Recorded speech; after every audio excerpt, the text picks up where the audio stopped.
It's a privilege to have Alton Byers here to speak about his experiences all over the world in mountains and to talk about climate change issues over the last 5 decades everywhere.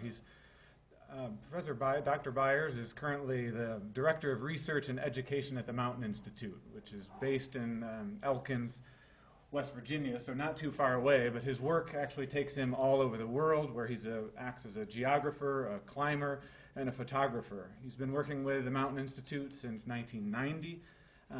Like I say, he's been working on every continent, wherever there's mountains, he's there. Has an extremely busy work schedule, travel schedule. It's hard. We're lucky he's even nearby now to come down and share his results with us that are fascinating. Hopefully you've been able to see the pictures, all the images that are in the back here and outside, and I encourage you afterwards to take your time and linger and have a look and talk about those. He's a very esteemed person for, in my view, someone who really links a lot of different things. He works development projects on the ground, conservation issues, community development issues, as well as doing very academic kind of scholarly research and pulling all these things together in pretty amazing ways. He's been well recognized for his accomplishments. He's earned many awards over time, but some of the most notorious are the Nature Conservancy's Mountain Stewardship Award, the American Alpine Club's David Brower Conservation Award, the Association of American Geographers Distinguished Career Award, and the Sir Edmund Hillary Mountain Legacy Medal for distinguished service to mountain people and environments worldwide. It's a pretty impressive array of awards to have stacked up over time, and so, like I say, a privilege to have him here. So I'm going to turn it over to him. You'd rather hear him talk than me, so again, thanks everyone for coming. Hopefully you'll be back again next Thursday for another lecture on environmental and indigenous issues in Chile. We'll have that next week at Thursday at 7. So thanks very much, Alton, for being here. Great. Thank you very much. Thank you.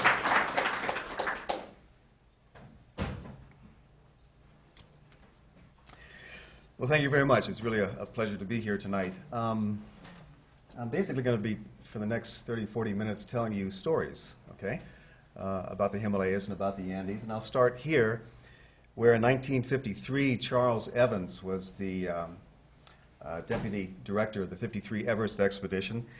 And with his companion, Tom Bourdillon, he took off on a reconnaissance trip to try and climb Mount Everest. It was really the last shot that the Brits had. They'd kind of owned the mountain for 50 or 60 years, and yet now Nepal had just opened up and they were issuing permits to other countries. The Swiss were there the year before, and the Brits had a shot at it in 53, but that was it. And John Hunt was the leader of the expedition, and he told Evans and Bourdillon to go ahead and try and do a reconnaissance trip, but if they got close to the summit of Everest, go ahead and go for it.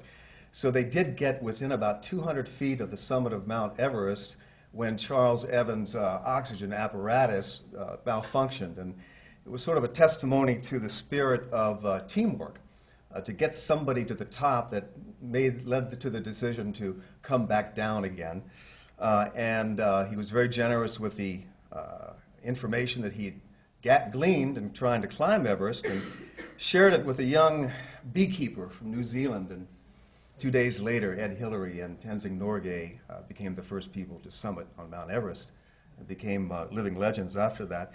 Then in 1956, Fritz Muller was a Swiss-Canadian glaciologist who was the scientific team leader of the 56 Swiss expedition. And when the Swiss went home, when the climbers went home, he stayed on for an additional 9 months conducting research, living for 9 months above 5,000 meters, which was a non-indigenous record at the time.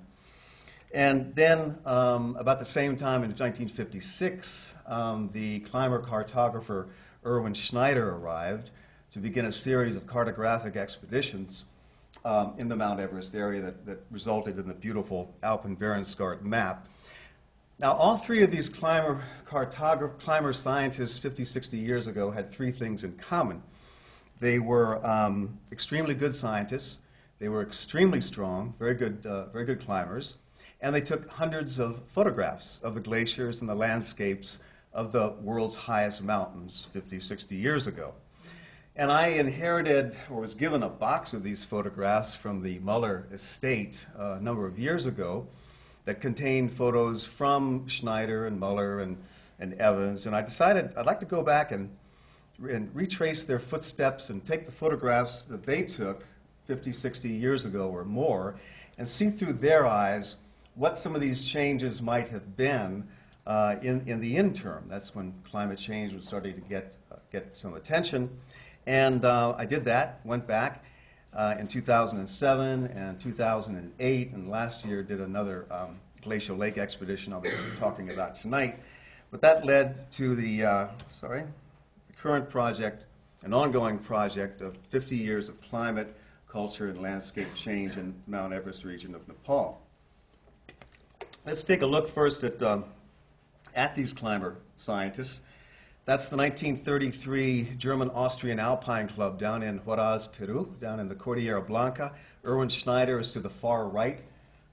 He's the guy with the great hair. He was a top alpinist in his day, and they're all climbers and scientists, and that's famous Hans Kinzel, the guy with the dark beard, sitting right beside him.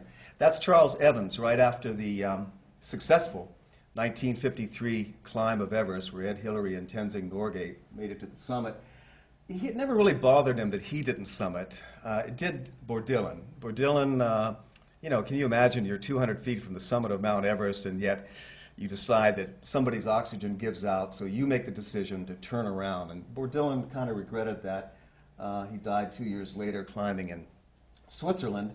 Evans went on to be knighted in 1970 for a distinguished career in education and also in mountaineering. And then this is Fritz Muller up at the Khumbu Icefall back in 1956.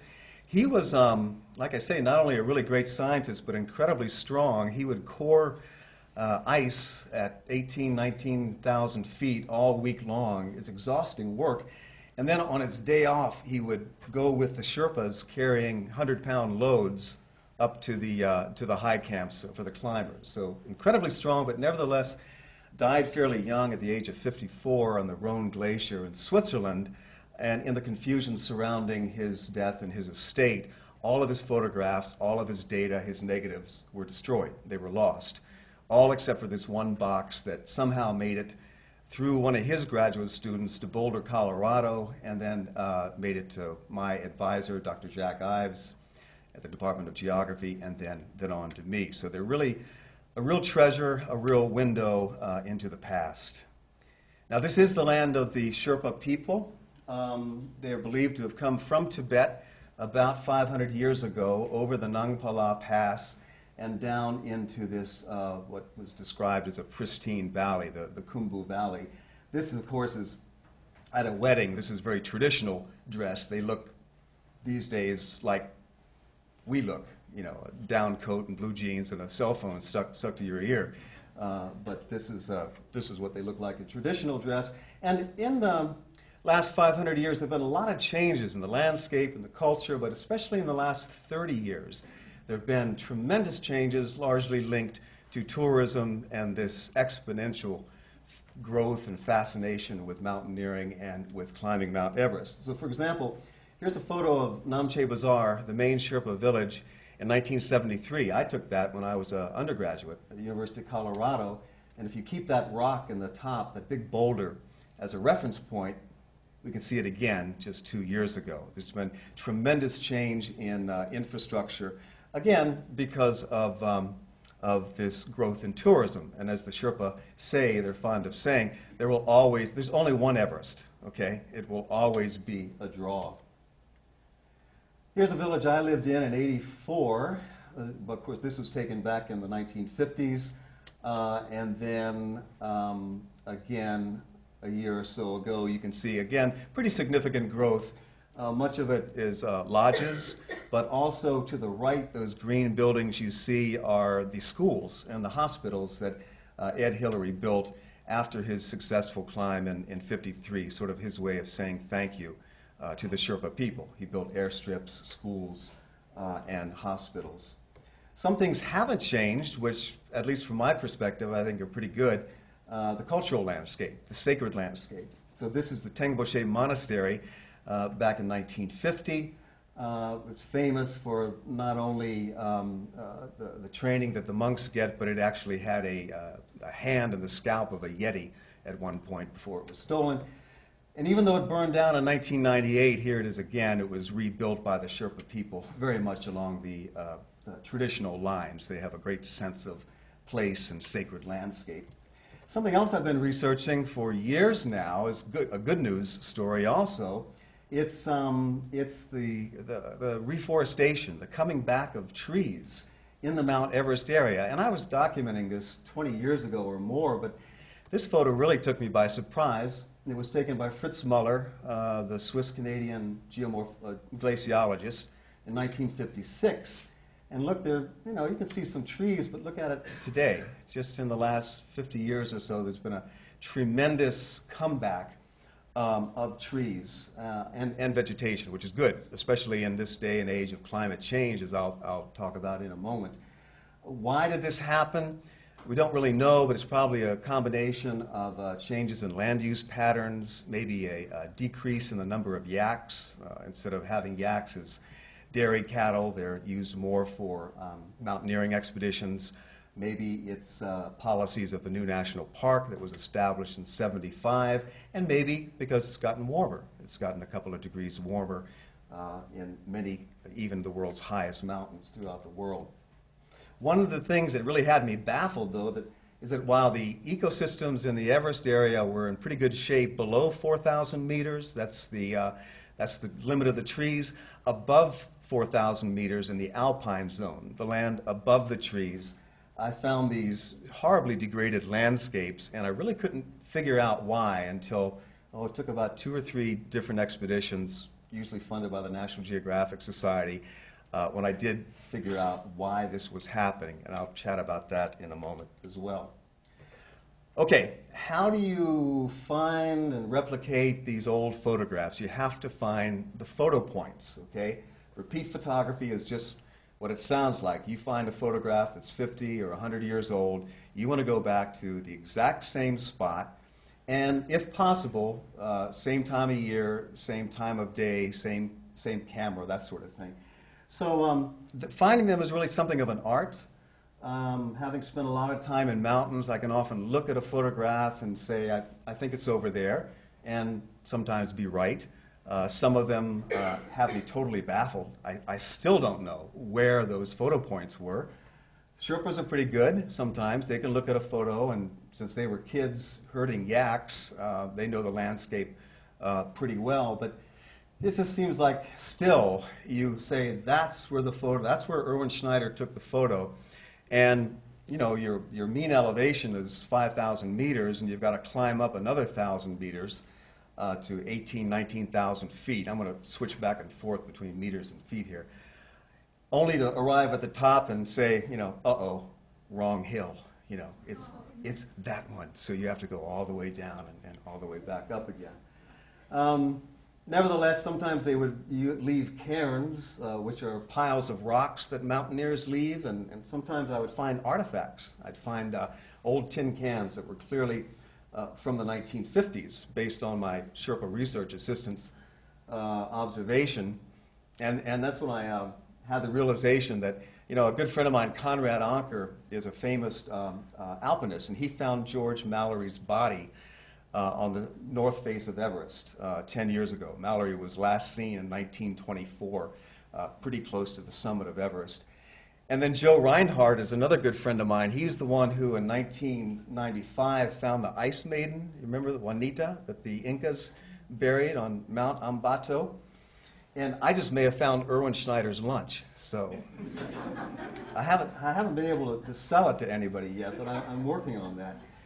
So what did I find? I saw a lot of change, a whole lot more than I was expecting, and I'd been going to the Everest area since I was 21 years old. This, for example, is the Imja Glacier back in 1953, and here it is again. It's no longer a glacier, it's a lake.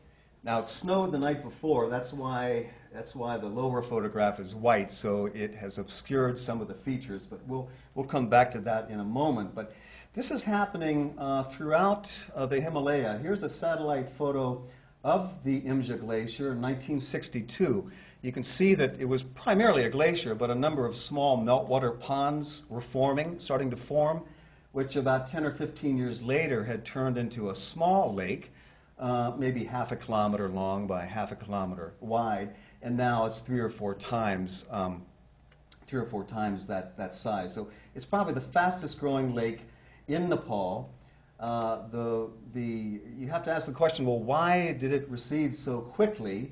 And we think it's because it's a debris-covered glacier. It's covered with rocks and soil and things like that, but it's very thin. The debris cover is very thin, so the solar radiation heats the debris and is transferred directly to the ice, so it has melted this particular lake quite rapidly. Because if we look at other lakes, and that's really kind of my message tonight, is things are a whole lot more complex than maybe you hear about in the media sometimes. You know, it's not like all the glaciers are melting at the same rate and they're all going to be gone, you know, in 35 years. That's just not true. But let's look at this one. We've got a lake to the far right, which is fed by clean ice. It's nice and deep and blue, okay?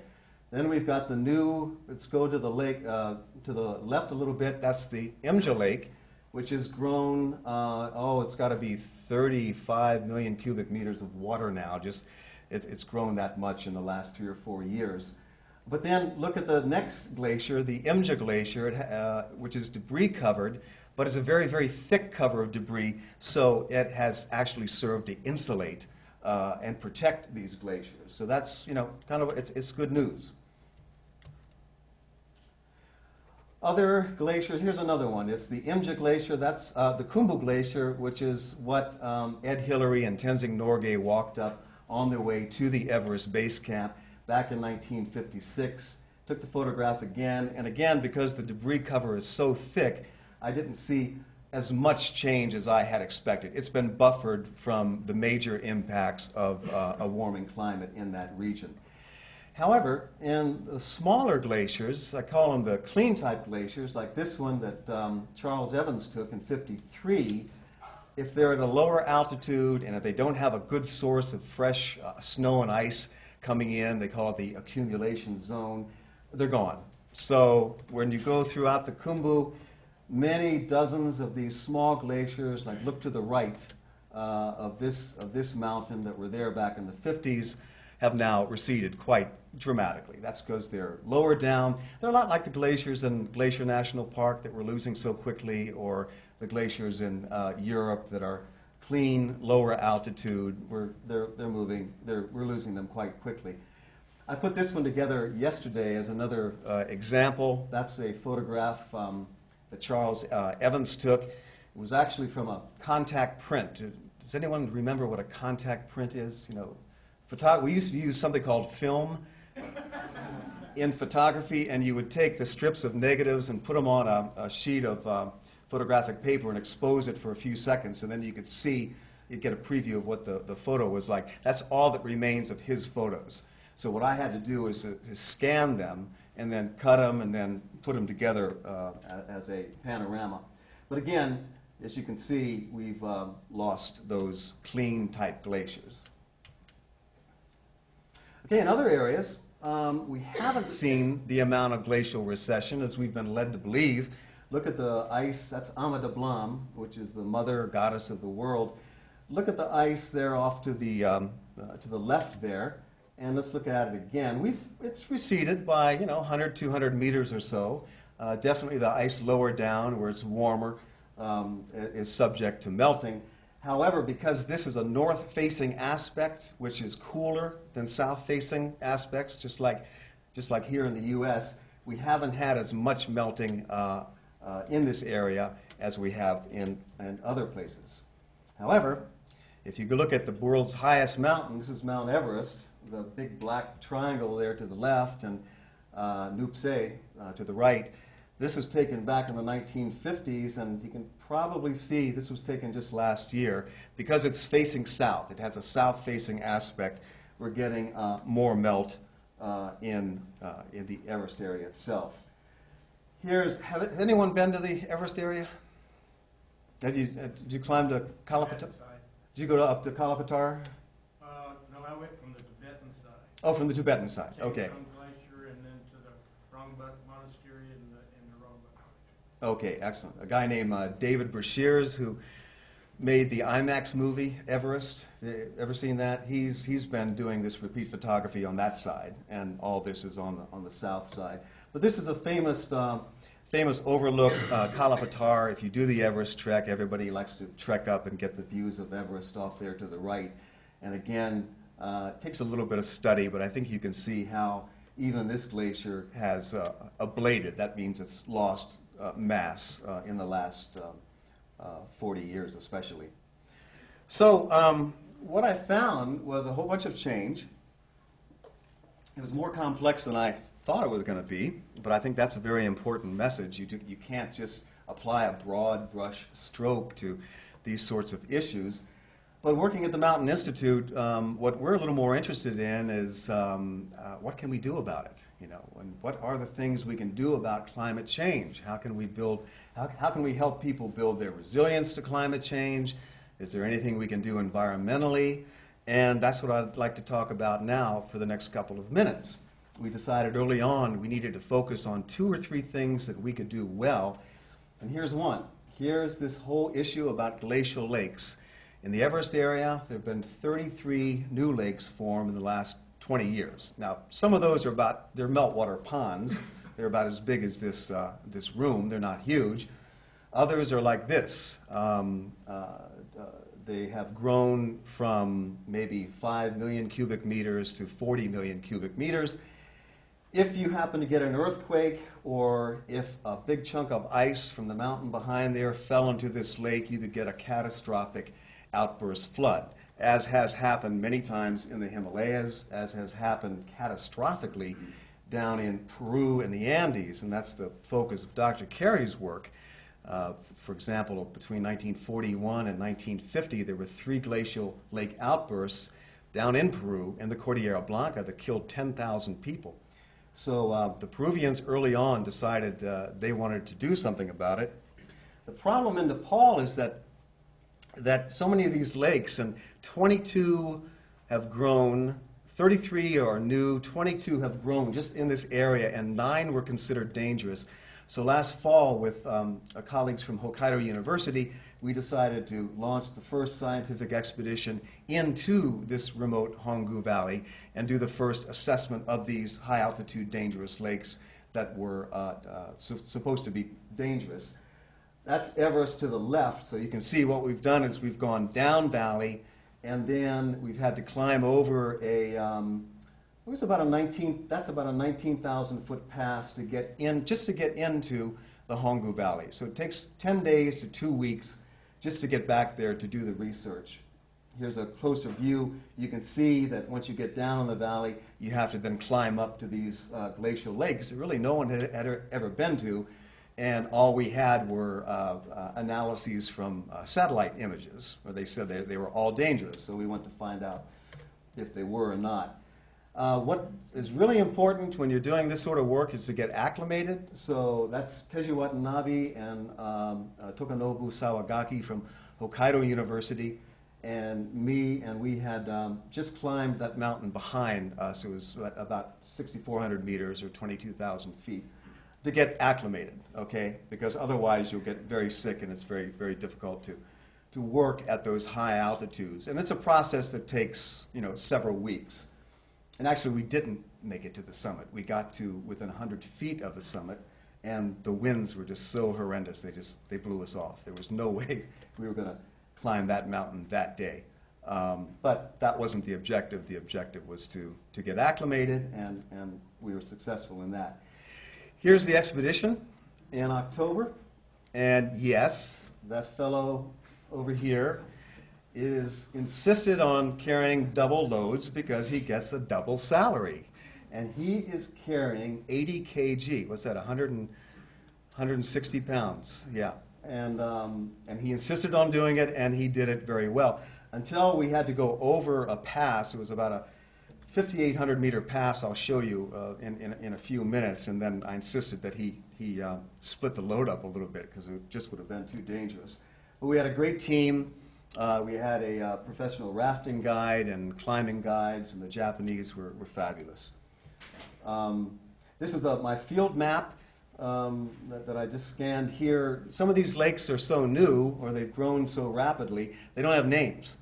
So you can see where I've penciled in 442. That lake has no name, you know, or this other one, 464. Some of them do have names, but most don't. But those were the 9 so-called dangerous lakes. Here's what they look like from satellite, the Econos image. And it's interesting because this lake in the lower right was classified as being extremely dangerous based on remote sensing, and local people felt the same way. I mean, it just looked really terrifying, this huge body of water way up there. And yet this lake above it was ignored. Maybe it was ignored because of the shadow there. That's, you know, every technique has its limitations, and in this case, the shadow obscured a couple of things that we found later that were really quite interesting. And I'll show you that in a moment. Here is a photo of an actual glacial lake outburst, September 3rd, 1998, en route to where we were going. At about 5 a.m., there was a tremendous explosion, which was ice breaking off the mountain, and it fell into this glacial lake. And it was described as like taking a glass of water and tipping the water. It wasn't a sudden catastrophic outburst. It just tipped over. For about 24 hours, it was at flood stage, and you can see the damage that it did. Quite a bit of damage, even though it wasn't a complete blowout like others have been. Like this one, for example. In 1985, off to the left, this is up in the Everest area, the Austrians were building a new hydroelectric plant, $2 million, and they built it down on this alluvial terrace, and I'll never forget. I was doing the research for my doctorate with my wife, Elizabeth, who was a geohydrologist, and she took one look at that site and said, this is not going to be here very long. Sure enough, a year later, a big, massive chunk of ice fell into a lake upstream. It burst its very fragile terminal moraine and destroyed within minutes this $2 million facility. So they're quite destructive when they happen, and certainly people know better than the Peruvians who have had so many outbursts. But you can see the water level. This is that lake again that burst in 1998, and look at above there. You can see how high the water was in 98. That's a tremendous amount of water to lose very quickly. Techniques included establishing photo points in field sites, marking them with both a climber bolt and a big red X, as well as GPSing them, geographic positioning system. We had to do bathymetric surveys, and the way you do that, we carried a boat up, and this is an Avon raft that you've probably used if you've ever done any river rafting, okay? And what we do is we had sonar. It was actually sonar for fishing. But you just go back and forth and do these transects on the river, and then you're able to do your bathymetric survey from which you can calculate the volume of water. We were able to do one in the 3 weeks we were up there, and the lesson learned is that it's really, really hard, rowing a boat at 5,000, 6,000 meters. It's exhausting work, so we decided the next expedition, which is next fall, we're going to either have a battery-powered boat or some, engine that's adjusted for high altitude. It's just too much work. These are data loggers. They record temperature data that Teji has put at various places throughout the valley. We basically worked our way from the south. It's an uninhabited valley. Nobody is there except for the rye shepherds every summer. They bring their sheep and their yak up, but there are no settlements there. And we worked our way up north and then over a high pass back down into the Everest area. And what we found was really interesting. Again, it was not what we were led to believe. We found all types of different kinds of lakes and conditions. There were some, like the one in the foreground, the dark blue one, which had the indicators of potential danger. It has a lot of ice hanging above it. It's very deep. It's got a very small dam or terminal moraine, so that if that ice fell in, you might have some kind of a catastrophic flood outburst. Others, like this, did not have those indicators. If you can look at this photo, and again, this is every day climbing up to about 5,500 meters or 6,000 meters. This glacier has receded so much that there's no overhanging ice. It's not that deep. Now, we haven't done the survey, but I was talking to a geohydrologist friend just last week who confirms that, yeah, color is an indicator of depth. This is not a very deep lake, but it also has a very small terminal moraine. That's where the glacier stopped and then receded, of loose boulders and soil, so that if for any reason this gets fuller than it is now, you might have cause for concern. So this one falls into the to be monitored category. Others that were reported to be extremely dangerous, we couldn't find it. We couldn't find the danger. In this case, even though that's a deep lake with ice hanging over it and could be vulnerable to an earthquake or to the ice breaking off, this terminal moraine is so extensive that even if you did have a surge, it's really not going to go anywhere. It's going to kind of go up and then back down again. So what this started to highlight for us about this time was the value of interdisciplinary approaches to research, to science. Remote sensing is a marvelous tool. Where would we be without it? Modeling is a marvelous tool, but alone they sometimes have their limitations. So it's really very important to add the field component as well. And I mean not just the physical sciences, but the social sciences are all important. So for example, here's one. Here's another category. I said, Teji, on a scale of 1 to 5, how dangerous is this lake? And he said 0. Okay, so some of them are just not dangerous whatsoever, as opposed to this one. It has no name, it just has a number. I call it Christmas Card Lake because that was my Christmas card this year. But if you look at it, it's very, very deep. Can you see the overhanging ice coming off of Chumlung there? It's got the glacier still very active, and it's got a very small, fragile terminal moraine. If something were to fall into this lake, it's very likely it would break that moraine, and maybe 40, 50 million cubic meters of water would go cascading down the Hongu. The nearest village is only about 20 miles downstream, and if you look at a map, you can see that that village would be most likely impacted, not to mention bridges and agricultural land.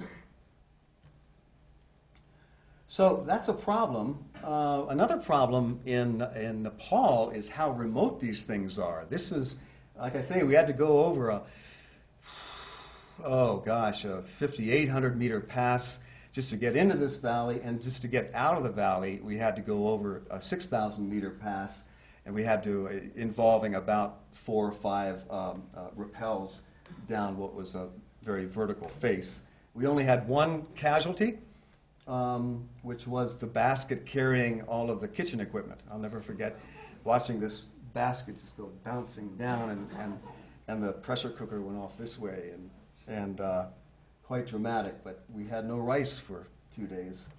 But we went over the pass. Can you see the pass? I hate to point, but that was the pass we had to go over to get back down into the Mount Everest area. This is the Imja Lake that we saw earlier when I said sorry about the snow. This was taken in 2007, and then this was taken just last November.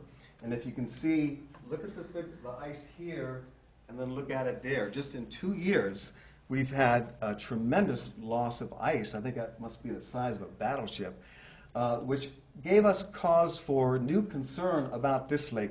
This is probably the most intensively studied lake in the world, although no one really knows what to do about it.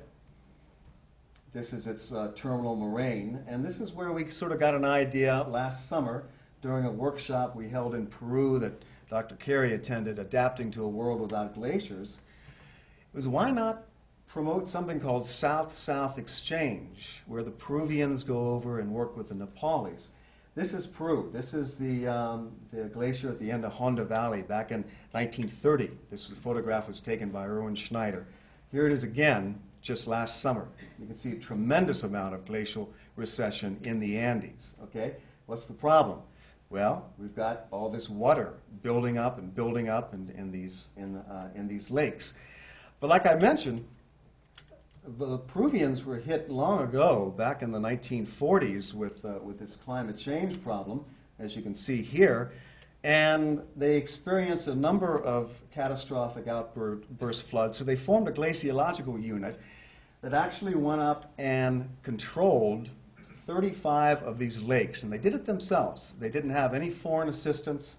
They did it for pennies compared to the one effort that's been done over in Nepal, which ended up costing, $2 million and still didn't lower the lake. So we think that there's an opportunity for sharing of this 50, 40 years of knowledge between the Peruvians and Nepalese and Bhutanese and Pakistanis, where this problem is a little more recent. Notice here in this lake in the Andes how the terminal moraine that I've been talking about has been fortified.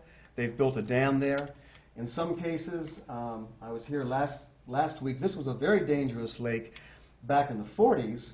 Now is critically important not only for water supply, because as the glaciers melt and the impacts of low water during the dry season are felt more and more, what people are realizing is that these impoundments can act as reservoirs. But what the Peruvians did way back in the 30s or 40s is to take care of the problem. They would actually tunnel through mountains, creating gates where they could open and close the gate to regulate the amount of water going in. They would link that up with hydropower plants, and it became extremely important. This water in the Cordillera Blanca is now extremely important for lowland populations. Okay, this, for example, is where the river is diverted, and half of it goes up to one city, Trujillo, and the other half goes down to Chimbote. Here's another on a power plant, 243 megawatts. That power plant gives the power for about a million people in the region. So it's what they've learned, what they've been able to do with their lakes has been very impressive, and we think that sharing this information would be very valuable. In fact, I leave for Nepal next month, where I'll be working with the Center for Integrated Mountain Development and USAID on our second workshop, Adapting to a World Without Glaciers, where specifically we're going to focus on the South-South exchange and collaboration. Okay, what else can we do? You hear so much about climate change and about how vulnerable people are, especially poor people, especially people in the mountains. And one thing we started just a couple of weeks ago was to work with local people in a method called the vulnerability and adaptation approach to climate change. And these are some campesinos in the Cordillera Blanca region, the Huascarán National Park, where we use this V&A, vulnerability and adaptation approach, to basically get people to think about what are their assets and what are their vulnerabilities and what are some adaptive strategies that they might test. It's really a 6-step process, and admittedly, we've only gone through the first 2 with our stakeholders, but over the next year, we'll be working with them in Peru, but also in Nepal, okay, using the same approach to help people identify things that they can do about climate change. Nepal will always be a little more remote and difficult to work in. Nevertheless, we think that by helping people solve problems, like building people's capacity to solve problems, is a good first step to helping people adapt to climate change. I mentioned earlier I couldn't figure out what happened to the Alpine ecosystem, so I went back in 2001 and ran a series of transects. Each of those are just transects where every 50 meters or so as you go up the mountain, you establish plots and you look at the ground cover. And what I found was 50% of the shrub juniper, and it takes 200 years for one of those bushes to grow, had been cut in the last 20 or 30 years, and it was really degrading the landscape. And here was a map. Almost all of the upper Everest area had been degraded, had lost most of its shrub juniper. And yet it was very simple to do a very important thing, and that is work with local people like this group here that formed the Khumbu Alpine Conservation Committee, which then banned the cutting of shrub juniper. It was being cut by mountaineers and trekkers and tourists who, you know, aren't totally to blame because often they would go on their climbing or their trek and they wouldn't see this being done by the trekking companies. But again, we need to increase awareness for the importance of mountain watersheds because that's where we get our water. Okay? Now they're protecting the watershed instead of degrading it. But, and you can imagine how pleased I was in October when I went back to this valley. That was taken in 2007, where you can see the lodges are burning tons and tons of fragile shrub juniper and destroying the ecosystem. But again, with just a little bit of money, we were able to form a committee, a conservation committee, that has since banned the harvesting of juniper. We're saving like 200,000 pounds of juniper per year and using alternative sources of energy. Well, why is this important? This is my home, okay? It looks a whole lot like your home. It's the Appalachian Mountains, and I like to show this to people in Washington, D.C., because, you know, I say, well, that Gandy Creek there goes into the North Fork of the South Branch, and then it goes into the South Branch, and then it goes into the Potomac, and that's where people in D.C. are getting their water. So we really need to start increasing consumers' awareness of the importance of mountain environments. In the States, in Peru, 90% of the population lives on the coast, and 80% of the international exports are coming from the coast, and 100% of the reliance on water is from the mountains. But why is conservation good for climate change in general? Well, if you have more trees, you have cooler environments, okay? You have a higher biodiversity. You'll have more niches for more vulnerable plants to retreat to, and you'll have a better water supply. This is like, if there are any foresters out there, think of it as a sponge. It rains and it soaks up that water. Cut all these trees down or destroy the alpine ecosystems and you get something like a slate. So a third thing that we promote is conservation, the restoration and conservation of mountain ecosystems around the world. Education is something else that I think is very important. Education at all levels. It's not just K through 12, but university, it's for trekkers, it's for mountaineers. You know, there's a lot of awareness building that still needs to be done. Speaking of which, the panels that you saw as you came in tonight were first featured in 2008 up at the Everest Base Camp. We partnered with a group called the Everest Fund, and we had a special exhibit on climate change up there at about 17,000 feet. Then these photos were taken by another partner and went on a 6-city European tour all last fall. And again, I think it was fairly effective. It's just a beginning, but what we learned here is that sometimes by combining art with science, that's probably the most effective way to get a message across. It tends to make science more accessible to people. And something that happened just last week that's really interesting to me is there's an artist colleague of mine named Diane Burko. If you want to Google her, you'll get right to her site. But she paints climate change, and she has an exhibit going on right now up at in Philadelphia, which is fascinating. She's taken these photos, these comparative photos, the old and the new ones, from the Himalayas and from the Alps and from the Rocky Mountains. And again, I think is having an impact in terms of creating awareness for climate change and also what we can do about it. So in conclusion, what I found through multiple research expeditions to the Andes, to the longest mountains in the world, to the Himalayas, the highest mountains in the world, those are the Andes, and here are the Himalayas, is that there really is a tremendous amount of change going on. But the thing that really interests us the most at the Mountain Institute, and I think should interest us as a society, is to focus on not the doom and gloom, but really what can you do about it. And I've tried to share a couple of examples of work that we do tonight, one in promoting South-South exchange and collaboration, two in helping people build their resilience to climate change through new methods of assessing vulnerability and adaptation, education, increasing awareness, and conservation. It's not everything, but that's where we feel we can make a contribution. And finally, I also believe that really it's us. It's this generation that has to do something about climate change to mitigate the negative impacts and to understand it so we can take advantage of what might be positive impacts. And we can't wait for our grandchildren or expect our grandchildren to do that. But I think if we can make an advance in this work, I think that'll be a contribution and a very good legacy to leave behind. Thank you very much.